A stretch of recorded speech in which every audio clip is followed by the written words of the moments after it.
नमस्कार. पुंडलिकाची आई जेव्हा विठ्ठलाला भेटेल तेव्हा त्यांच्यातला संवाद काय असेल यावर मी माझ्या शब्दात काही लिहिलंय. इठ्ठला, ए इठ्ठला, थकला नाहीस वय? बस येऊन जरा.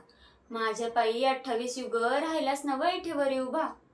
वारकरी तुझा थांबल जरा. काय वारकरी तुझा थांबल जरा. आधी जाऊन त्याला खमायची गाठ घे बरं. भेटली होती परवा मंदिरात. लई एकली हाय बिचारी. इचार सांग तिला, हायस नव बरी? एवढी युग 28 एकली कशी राहिलीस?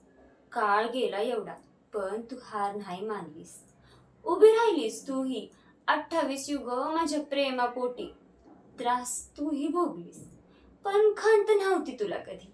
अगं खंत नव्हतीच तुला कधी.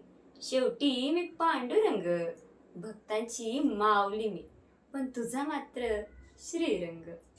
असल जरी मला भक्तांची ओढ ग, असल जरी मला भक्तांची ओढ ग, भक्तांची माऊली मी, पण तुझा मात्र श्रीरंग. धन्यवाद.